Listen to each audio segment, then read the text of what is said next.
Те нямат обща снимка като деца и всеки имал своите игри. Като порастват, тръгват по пътя на известните си родители, актьорите Невена Симеонова и Наум Шопов. Днес Лиза Шопова за първи път режисира в театъра брат си Христо Шопов в авторския спектакъл "Всичко или нищо". Георги Тошев се срещна с тях и с актрисите Лилия Маравиля и Ирини Жамбонас, за да види какво се е получило от тази игра за възрастни.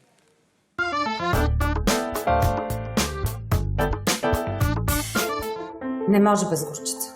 Защо? Слагаш доматеното пюре, сметаната и бульона. Защо? Ти луда ли си? И го оставаш да къкри. Защо? Чудесно е, че се разбирам. Наистина ли? Много се радвам. Обичам те. Просто ми липсваш. Едно такси до терминал 2. Или? Нищо. Или? Всичко. Да. Да. Да. Понякога не е достатъчно да се грижиш, понякога не е достатъчно да обичаш. И когато човек обича, се интересува какво оставя зад гърба си. Това е цитат от пиесата. Авторският спектакъл "Всичко или нищо" на Лиза Шопова събира на една сцена брат и Христо Шопов с актрисите Лилия Маравилия и Ирини Жамбонас. Премиерата е на 7 април в новия Софийски театър "Театро". Това е една пиеса, в която става дума за любов и приятелство. Две вечни теми. Лиза Шопова нарича авторския си спектакъл "Всичко или нищо" пъзел, който ще подрежда с актьорите и след премиерата. Определено е много приятно да се срещнем с Лиза, защото аз всъщност съм работила с нея по време на академията и след това не съм. И сега вече и в качеството и на режисьор. Интересно е, много е интересно. Отговорно е, защото по някакъв начин сме извървели много различен път. И сега тази среща е изключително интересна и за двете ни, защото се срещаме в една друга точка. Лиза, предполагала ли си един ден, че ще режисираш брат си? Аз никога не съм предполагала, че ще режисирам когото и да е било. По някакъв начин така се текоха нещата в живота ми, че отказвайки се да бъда актриса, исках да се върна в театъра, защото си ми е голяма любов и като човек, който е бил дълго време на сцена, исках да дам на актьорите и един поглед мой отдолу и да работя с тях. Защо да не работя с брат си? Защо да не работя? Ако татко беше жив, сигурно щях да работя и с него. Много често сега ме питат какво е да режисираш брат си. Какво е? Каквото е да режисираш всеки един актьор. Да, разбира се, че сме близки, разбира се, че се познаваме много добре, рефлектират настроенията ни един в друг, но това е същото и с Ирини, и с Лилия.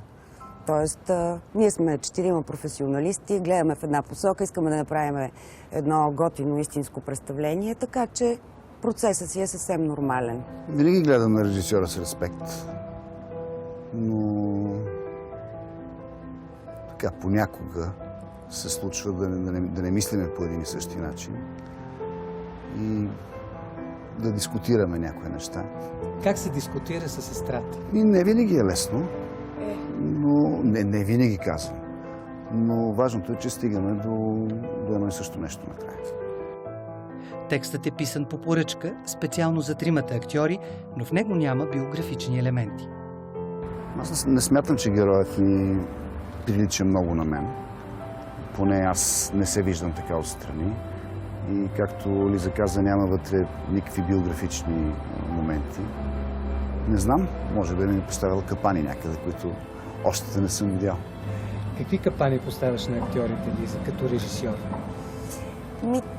Само по себе си, при положение, че ние гоним една истинност, капана е в това те да са истински. Да, те няма как да се видят отдолу и няма как да знаят наистина точно как изглежда това, което си е капан. Когато се доближаваш повече до себе си, всъщност си мислиш, че не си себе си, че това не си ти. И аз лично имам страхотна съпротива както винаги. Но, но безспорно е много любопитно и много интересно. Тя е писала за нас, но ако ние сме това, което играем отстрани, то е доста обезпокоително. В смисъл, при всички положения в един момент се е увлякла в това, което се опитва да измисли като история. И разбира се, че е измислила тези герои, защото ние не играем себе си в никой случай. И световете на героите ни са различни, начина по който реагират са различни. И пък и за един актьор, какво значи да играе себе си? Това е абсурдно. Винаги трябва нещо друго да имаш, за да имаш правилната енергия и посока, в която да се движиш. Иначе, какво сега тук ще си играя Лили? Не става. Не, ти не можеш. Не мога. Трудно ли се пише по поръчка? По-лесно ми е, защото мога да си ги представя, мога да си представя докъде може да се стигне. Винаги ме изненади, разбира се, но така по-лесно ми е. Пишейки го, аз трябва да мога да си представя как ще го направя, как ще изглежда това, как ще го изиграят и финала. В този смисъл на мен си ми е по-лесно. Издайте режисьорката, която е актриса, доброволно слезнала от сцената. Играе ли ви много образите, които вие трябва да играете, или обратно? Не, категорично не. Не си я позволява да го прави. Не. За съжаление. За съжаление, да, защото тя е много смешна и много интересна. Някак си не го прави. Удържа се, да. И слава Богу, защото може би ако излезне, ние трябва да си тръгнем. Христо Шопов се среща с двете актриси преди години в киното.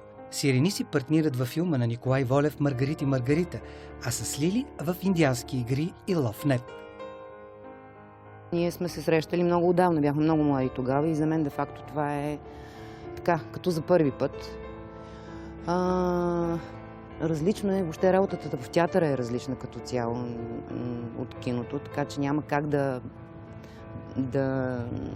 е едно и също. Средствата са различни, но Христо си е запазил любопитството и така, чувството за хумор. И това е много приятно.